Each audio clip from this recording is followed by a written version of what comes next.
ఇండియాలోనే #1 varicose veins hospital Avis vascular centre. నమస్కారం స్వామి. నమస్తే అమ్మా. స్వామి, కర్మ గురించి చాలా రకాలుగా చెప్తూ ఉంటారు. కర్మ అంటే మనం చేసే పనినే వ్యక్తం అవుతూ కనిపిస్తూ ఉంటుంది. అదే భగవద్గీతలో కర్మణ్యేవాధికారస్తే అని చెప్పేసి మనకు ఒక శ్లోకం కూడా ఉంటుంది. నీ పని నువ్వు చెయ్యి, దాని ఫలితం పైన నువ్వు ఆశించి నువ్వు చెయ్యకు, నీకు ఎప్పుడు ఇవ్వాలో నేను ఇస్తాను అని చెప్పేసి కృష్ణుడు చెప్పారు అని చెప్పేసి అంటారు. ఇది ఇప్పుడు నాకు కలియుగం అనాలా లేనా అని కూడా అనిపిస్తుంది. కలియుగం అనను నేను. ప్రజెంట్ ఉన్న పరిస్థితుల్లో ఏ విధంగా మనం ఆపాదించుకోవాలంటారు ఈ కర్మని, కృష్ణుడు చెప్పిన కర్మణ్యేవాధికారస్తే శ్లోకానికి సంబంధించి? అద్భుతంగా అడిగారమ్మా. ఎందుకంటే కర్మ లేనిది ఒక క్షణం కూడా ఎవరు జీవించరని గీతలోనే చెప్పారు. నహి కచ్చిత్ క్షణమపి జాతు తిష్టతి అకర్మకృత్. అంటే ఎవరు కూడా ఒక క్షణకాలం పాటు కూడా కర్మ లేకుండా ఉండరు అని అర్థం. అంటే కర్మ అంటే మనం చేసే పనినే అంటారా?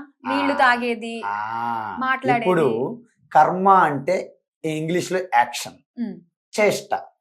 అంటే ఇది జరగడానికి ఎలా అంటే కర్మ అనేది మీరు పూర్తిగా అర్థం చేసుకోవాలి. సమష్టి లెవెల్లో కర్మ అంటే ఏంటని గీతలో చెప్పారు. భూత భావోద్భవకర విసర్గ కర్మ సంగీతం అన్నారు 8వ అధ్యాయం. దాని డెఫినేషన్ అంటే అర్థం ఏంటంటే సృష్టి, స్థితి, లయ ఇవి సమష్టి లెవెల్లో ఈశ్వరు ఏదైతే చేస్తున్నారో సకల ప్రాణులు ఉద్భవించడానికి కారణమైనటువంటి చేష్టని కర్మ అని చెప్పారు. అయితే మరి వ్యక్తిగతంగా ఎలా తీసుకోవాలి అంటే కర్మ అంటే ఏంటంటే చేసేయడానికి ఒక 5 ఫ్యాక్టర్స్ ఉంటాయి. కర్మ, కర్త, క్రియ, ఈ 3 ఉండాలి కదమ్మా. ఈ 3 ఉంటే అయిపోదు. దీనికి ఒక ప్రారబ్ధ కర్మ అనేది తోడవుతుంది. అదేవిధంగా మీ చుట్టూ ఉన్నటువంటి 3 శక్తులు పనిచేస్తాయి. ఆధ్యాత్మికంగా ఒక శక్తి, తర్వాత మన చుట్టూ ఉన్న పరిసరాలు, వాతావరణాలు ఉంటాయి. దాన్ని అధి భౌతిక శక్తి, ఆధ్యాత్మిక శక్తి, అధి భౌతిక శక్తి, మనకి అన్సీన్ అదృశ్యమైనటువంటి దైవీ శక్తి ఒకటి ఉంటాయి. దాన్ని అధి దైవక శక్తి అంటారు. సో ఇవన్నీ కూడా దీంట్లో పార్టిసిపేట్ చేస్తాయి. ఈరోజు మనం ఇక్కడ ఒక చిన్న ఇంటర్వ్యూ, ఏదో చిట్ చాట్ మాట్లాడుకోవడానికి ప్రవచనం, సత్సంగం అనుకున్నాం. నేను ఇక్కడ రావాలంటే ఆ టైంలో నాకు ఏదో నా వెహికల్ బుక్ అవ్వాలి, నేను రెడీ అవ్వాలి, నా గొంతు సరిగా ఉండాలి, తర్వాత అక్కడ ట్రాఫిక్లో ఎక్కడ ఏమైనా ఆగకూడదు, వర్షాలు, ట్రాఫిక్లు, అనేక రకాలు ఇందులో పార్టిసిపేట్ చేస్తాం. సో ఇవన్నీ మనకు సహకరించిందంటేనే కర్మ అవుతుంది, కర్మ ఆగదు. కాబట్టి మనమేమనుకుంటాము, కర్మ చేయడానికి ఒక కర్త అవసరం, నేను చేస్తున్నాను అని కర్తృత్వం ఉన్నప్పుడే అది కర్మ అవుతుంది. అంటే కర్త అంటే మనం అనుకోవడం, మనం. కానీ నిజంగా మనం కర్తలమా అని ఆలోచించాలి. నిజానికి మనం కర్తలం కాదు. ఎందుకంటే ఇది 2 రకాల సంయోగం వలన కర్మ అవుతుంది. ఒకటి శుద్ధ చైతన్యం, రెండోది ప్రకృతి. ప్రకృతి అంటే 3 గుణములు: సత్వగుణము, రజోగుణము, తమోగుణం.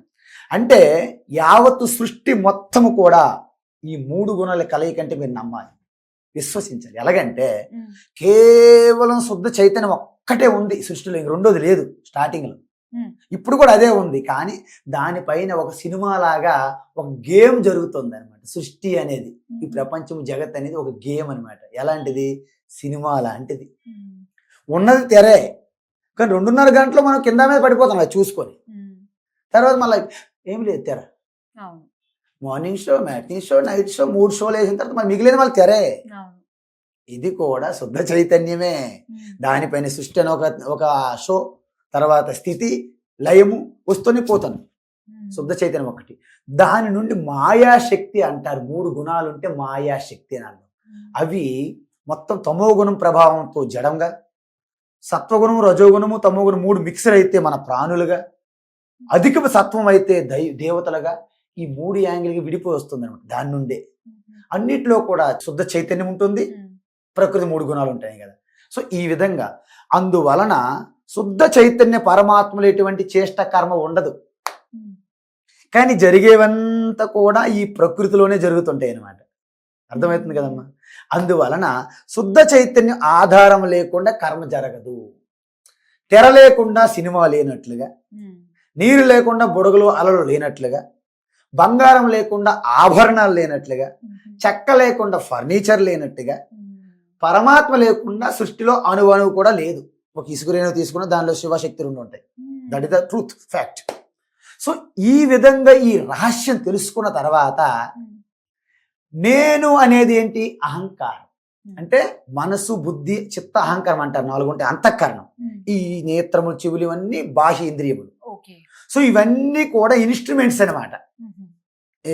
ఇంద్రియాలని ఇన్స్ట్రుమెంట్స్ అంటారు, కరణములు అని. కరణ పరికరాలు. ఎగ్జాక్ట్లీ, పరికరాలు. మీరు ఇప్పుడు వెళ్ళడానికి కారు ఎలాగో ఇన్స్ట్రుమెంట్ కదా, ఈ చూడడానికి నా నేత్రములు ఇన్స్ట్రుమెంట్స్ అనమాట. ఐఎమ్ నాట్, నీ నేత్రములు కాదు, నేను వాడుకుంటున్నాను. చెవులు వాడుకుంటున్నాను, నేత్రములు వాడుకుంటాను, మనసు, బుద్ధులు వాడుకుంటున్నా. ఎగ్జాక్ట్లీ, నిజం, అదే చెప్తా. ఇవి వాడుకుంటున్నారు కదా. సో వీటి ద్వారా ప్రకటమవుతుంది. అంటే ఏ ఆత్మ సమక్షంలో ఈ పని చేస్తున్నాయో అప్పుడు కరణం జరుగుతుంది, పని జరుగుతుంది. అంటే నానా ఛిద్రఘటోదర స్థితమహా దీప ప్రభాభాస్వరం జ్ఞానం యస్యతు చక్షురాధికరణ ద్వారా బహిస్పందతే జానామీతి తమేవ భాంతమనుభాత్యేత సమస్తం జగత్ తస్మై శ్రీ గురుమూర్తయే నమయిదం శ్రీ దక్షిణామూర్తయే. ఇది ఒక కుండ అనుకుందాం. ఈ కుండలో బోర్లు పెట్టా, చుట్టూ కొన్ని రంధ్రాలు చేశా, 9 రంధ్రాలు 5 రంధ్రాలు పెట్టాం.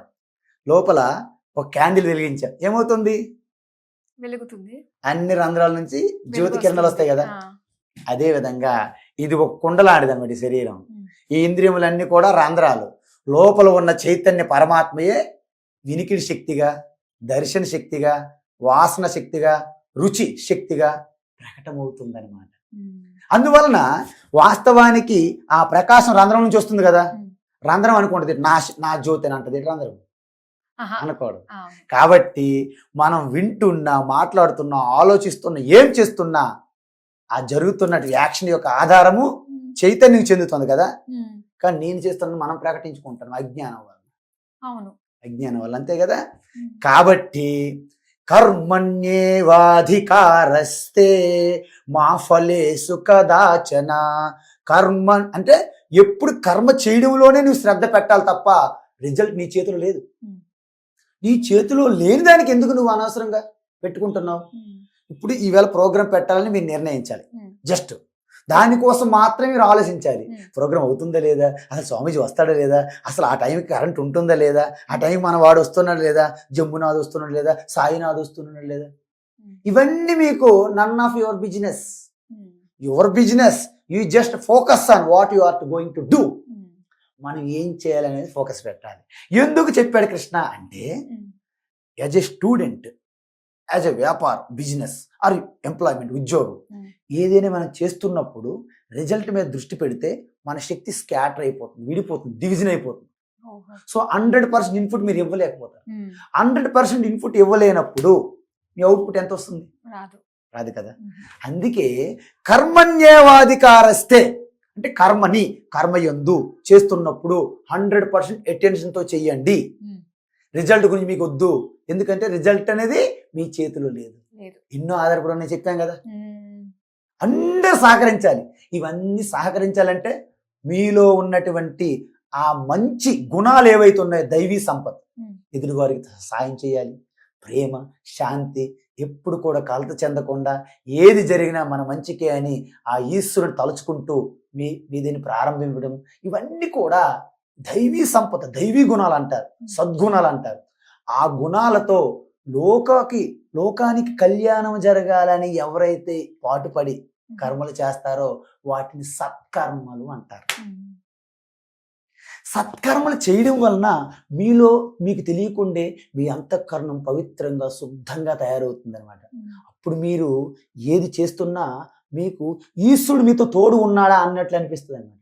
మీరు అనుకుని జరుగుతుంటాయి. అంటే సత్కర్మలు అంటే ఎలాంటివి అంటారు? ఆకలి వేసిన వాళ్ళకి అన్నం పెట్టడము, ఇలాంటివి అన్నదానాలు, ఇలాంటి దానాలు చేయడము, మంచి పనులు చేయడం, వీటిని సత్కర్మలు అంటారు. సత్కర్మ అంటే ఏంటంటే మనం తింటున్నప్పుడు కూడా, మనం వాటర్ తాగుతున్నప్పుడు కూడా ఇది ఈశ్వరునికి అర్పణగా జరుగుతుందని భావనే సత్కర్మ అంటారు.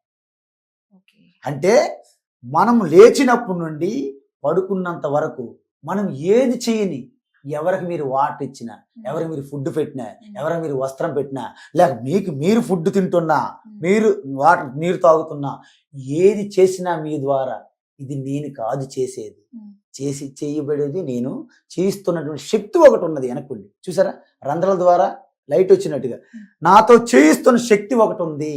దాన్ని గుర్తించడమే సత్కర్మ. అంటే ఎప్పుడు కూడా కాన్షియస్ గా మనం ఉండాలి. ఎగ్జాక్ట్లీ, ఇది పాయింట్. ఒక జన్ మాస్టర్కి అడిగారు, మాస్టర్ మహిమలు మిరాకిల్స్ ఒకటి చెప్పండి అన్నారు. ఆయన అన్నాడు, ఫుల్ అవేర్నెస్ అటెన్షన్తో భోజనం చేయడం అనేది one of the greatest miracle అన్నాడు. అందరము తింటున్నాం కదా, లేచినప్పటి నుంచి పుట్టినప్పుడు తిండి మన పని, ఎప్పుడూ అటెన్షన్ లేదు మనకి. అందుకే దాని యొక్క గొప్పతనం మిరాకిల్ మనకు తెలియట్లేదు. ఇంకొక మిరాకిల్ చెప్పండి అన్నాడు, with awareful walking is the second miracle అన్నాడు. మనం క్యాజువల్గా అలా చూసుకుంటూ నవ్వుకుంటూ తోసుకుంటూ గుద్దుకుంటూ నవ్వుకుంటూ జోకులు క్రాకింగ్ జోకులు అన్నీ వెళ్ళిపోతుంటాం. అలా వెళ్ళిపోతుంటాం జర్నీ. కానీ అటెన్షన్గా ఎవరు నడవరు. With awareful walking, Buddha walking very slowly, awareful walking, దాన్ని వాకింగ్ మెడిటేషన్ అంటారు. అంటే ఇప్పుడు మనం వాక్ చేస్తూ ఉంటాం, తింటూ ఉంటాము, అంటే మన మైండ్ దేనిపైన ఉండాలంటారు? ఎగ్జాక్ట్లీ, మీరు ఏదైతే ప్రారంభించారో దాని మీదనే మీరు పూర్తి ఇన్వాల్వ్ అయ్యాను. మైండ్ అల్పాహారం టిఫిన్ చేస్తున్నారు అనుకోండి, టిఫిన్ మీద focus. Don't talk all those things, don't do multi tasking అనేది కంప్లీట్లీ ఆధ్యాత్మిక స్పిరిచువల్ లైఫ్కి వ్యతిరేకం. ఇప్పుడు అంతా మల్టీ టాస్కింగ్ సిస్టమ్ కదా.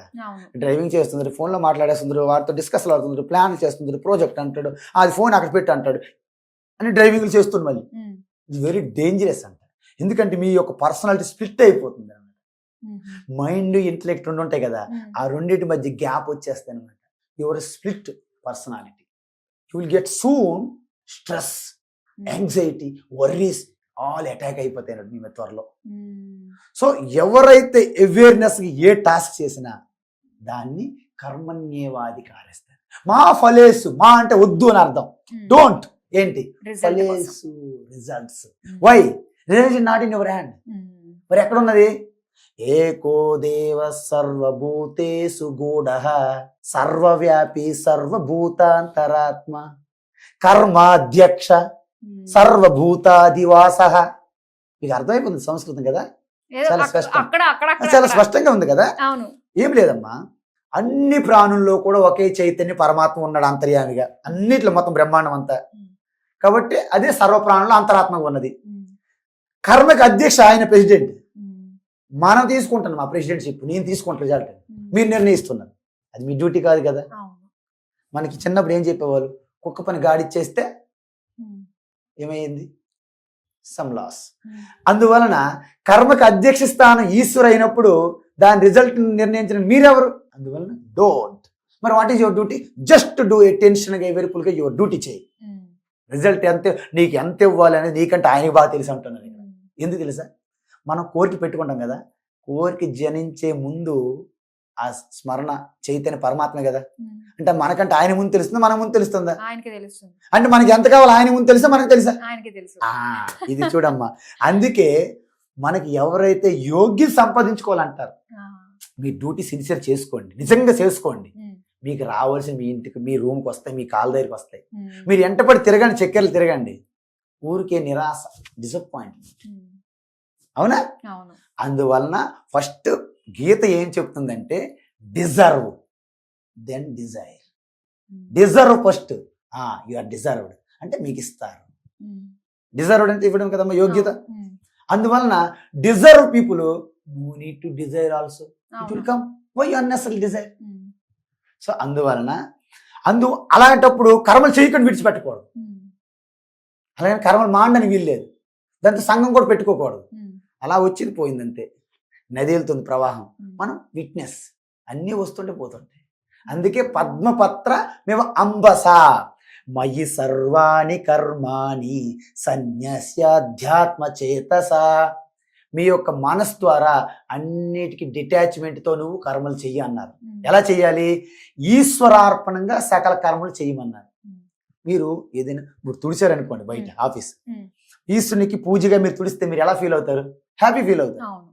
అదే విధంగా భోజనం వండారనుకోండి, వండుతున్నారు మీరు, ఈశ్వరుని నైవేద్యంగా భావన చేయండి, అది ప్రసాదం అయిపోయింది కదా. అందువలన మనం చేసింది ఈశ్వర పూజ అని భావన చేసినప్పుడు వచ్చిన రిజల్ట్ ఏమవుద్దమ్మా? ఈశ్వర ప్రసాదం. ఉంటుంది. అవును. ఒకవేళ మీరు బయటికి వెళ్ళి ఒక అరటిపండు కొన్నారనుకోండి, ఏమాత్రం కొంచెం పాడైంది అనుకోండి, మీరు తీసుకుంటారా? ఉహు. వద్దు, తీసుకోండి. అదే అరటిపండు శ్రీశైలంలో ప్రసాదంగా ఇస్తే తీసుకుంటాం. ఏంటి డిఫరెన్స్ అమ్మా? ప్రసాదం అయింది కాబట్టి. ఎగ్జాక్ట్లీ. మీ దృక్పథంలో మార్పు వచ్చిందమ్మా. దాన్ని కర్మయోగం అంటారు. కర్మయోగం అంటే గీత కర్మయోగం మాకు అర్థం కాదు. చాలా విచిత్రమైన మనుషులు. ఇప్పుడు చిన్నదాని కర్మయోగం ఇంత ప్రాక్టికల్ మీకు, అవును. దానికోసం మీ మంత్రాలు తంత్రాలు యంత్రాలు ఎందుకమ్మా? ఉమ్. సింపుల్. మనం ఏది చేసినా ఈశ్వర పూజగా అర్పణం. రమణ మహర్షి చిన్న శ్లోకం చెప్పారు, అంత కలిపి ఒక చిన్న శ్లోకం చెప్పారు. రమణ మహర్షి పేరు విన్నారా? అయ్యో, విన్నానండి. ఈశ్వరార్పితం నేచ్ఛయాకృతం చిత్తశోధకం ముక్తి సాధకం. సాధనం అంటే ఏంటి? మీరు చేసే ప్రతి ఒక్కటి ఈశ్వరార్పణంగా చేసేయండి. మీ స్వభావాన్ని పెట్టొద్దు అందులో.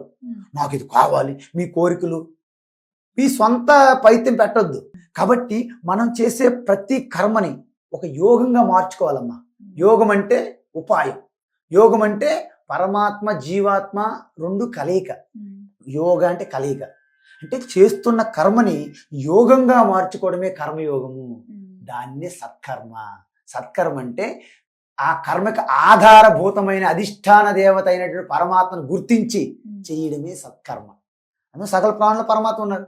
అందుకే మానవ సేవయే మాధవ సేవ, యద్భావం తద్భవతి. ఇవి గుర్తు పెట్టుకుంటే చేసేది ప్రతి చిన్న పని పెద్ద పని ఉండదమ్మా. జనరల్గా మనము తెలివి తక్కువతనం అజ్ఞానంతో వాళ్ళేమో టెంపుల్లో చేస్తున్నాడు, లేకపోతే ఆయన టీచింగ్ చేస్తున్నాడు, లేకపోతే ఆయన మినిస్టరు, లేకపోతే ముఖ్యమంత్రి అధికారం చెలాయిస్తున్నాడు, మా పరిస్థితి ఇక్కడ ఉన్నది, మేము గుమస్తా క్లర్క్. నో, కర్మల్లో పెద్దది చిన్నది లేదంట. మనం దాని అనుకున్నటువంటి ఉద్దేశం బట్టే చిన్నది పెద్దది ఉందని చెప్పాడు శ్రీకృష్ణ.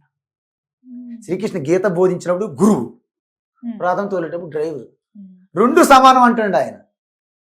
కాబట్టి వెనకున్న ఉద్దేశం ఎక్కువ. అదేవిధంగా మనకి వెంకటేశ్వర స్వామి దేవాలయంలో దగ్గరగా ఉంటారు పురోహితులు, అనేక చెమటలతో తిట్టుకుంటూ చిరాకు పరాకుతో ఉన్నారనుకోండి, ఆయనకంటే ఆలయం ప్రాంగణం తుడిచేవాళ్ళు గోవింద హరి గోవింద గోవింద హరి గోవింద, ఆయన కర్మ గొప్పదంట. వెంకటేశ్వర స్వామి దగ్గరుండి పూజలు చేసిన వారి కంటే ఈ బయట మనకి జిహెచ్ఎంసీ వాళ్ళు ఉంటారు కదా మన దగ్గర, వీళ్ళు కర్మ గొప్పదని చెప్పారు గీత ప్రకారం. కాబట్టి కర్మలకు చిన్నది పెద్ద ఉండదమ్మా. నేను 10 లక్షలు ఖర్చు పెట్టాను, 10 కోట్లు ఖర్చు పెట్టాను, రాజశ్యామల, బగలముఖి, లేకపోతే వారాహి, ఇవన్నీ చేసినా ఇవి ఎంత ఖర్చు పెట్టావు, ఎంతమంది జనం చెప్పేవని కాదమ్మా. మీ యొక్క మనస్థితి ఏమిటి అది ఇంపార్టెంట్. అది గీత ఏం చెప్తుందంటే పరిస్థితిని మీద దృష్టి పెట్టద్దు, మనస్థితి మీద దృష్టి పెడుతుంది. మనస్థితి అనేది మీకు పైకి తీసుకెళ్తుంది, మీకు శాంతి, ఆనందము, భద్రత వస్తుంది. బయట మీద ఆధారపడితే కుక్కతో ఒక పట్టి గోదావరి ఇది నట్టుగుంటుంది. చాలా బాగా చెప్పారు. చాలా మంది ఈ రోజుల్లో వాళ్ళు అలా ఉన్నారు, ఇలా ఉన్నారు, మనం ఎందుకు ఇలా ఉన్నాము, నువ్వు చేసే పని నీ గొప్పదే, అది అలా భావించినట్లయితే గనక అసలు ఈ తారతమ్యాలు ఏమీ ఉండవు. ఆ కాన్షియస్ అవేర్నెస్ తోటి ఉండాలి. చాలా చక్కగా మాకు తెలియజేసినందుకు ధన్యవాదాలు.